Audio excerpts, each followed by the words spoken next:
भगवान का नामकरण हुआ, अनेक नाम रखे गए। जो भक्त जिस भाव से ठाकुर जी को बुलाता है भगवान उसी भाव से प्रसन्न हो जाते हैं। फिर धीरे धीरे ठाकुर जी और बड़े होने लगे और उनकी लीलाएं इसी प्रकार आगे बढ़ रही हैं। उन्हीं लीलाओं में भगवान को एक सबसे जो प्रिय है, भगवान का ब्रज में सबसे प्रिय क्या है? भोजन में, खाने में माखन। उस माखन चोरी की भगवान ने लीला आरंभ की।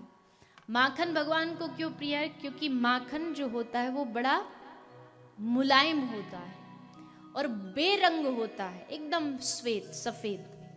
भगवान कहते जब हमारा मन भी उस माखन के जैसा बन जाता है तो श्री ठाकुर जी हमारे मन को स्वीकार कर लेते हैं। और असल में माखन तो सिर्फ बहाना था, असली मकसद ठाकुर जी का गोपियों का मन चुराना था, चित्त चुराना था। और माखन कहां से आता है? कहां से आता है? गौ माता से। पर आजकल के बेचारे हमारे छोटे छोटे युवा बच्चे हैं, पढ़ रहे हैं, उन बेचारों को ये भी नहीं पता कि ये जो माखन है ये कहाँ से आता है, इसका स्रोत क्या है, गाय की हमारे जीवन में क्या महिमा है। क्योंकि घर पर परिवार में कोई गौ माता की चर्चा नहीं होती। देखिए आप सब भारत भूमि से बहुत दूर बैठे हैं।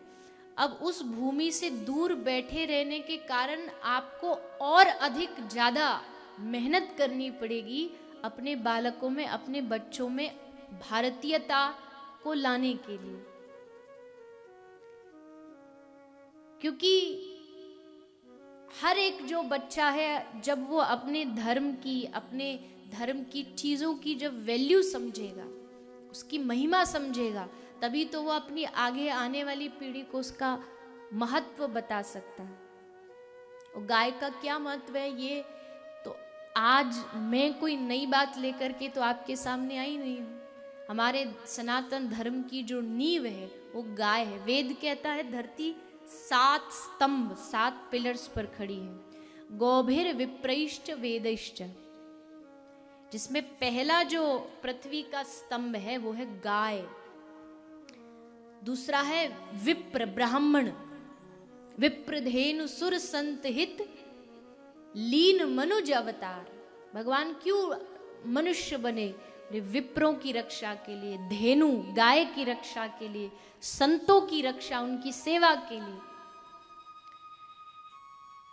लेकिन आज उन्हीं चीजों में कमी है। विप्र माने ब्राह्मणों का जिस प्रकार सम्मान होना चाहिए उसमें कहीं कमी है। गौ माता का जिस प्रकार सम्मान होना चाहिए उसमें कमी है।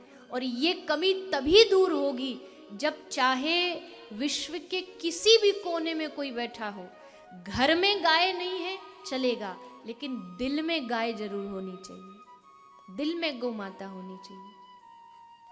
परेशानी ये नहीं है कि हमारे घरों में गाय नहीं, परेशानी ये है कि हमारे दिलों में गौ माता नहीं है।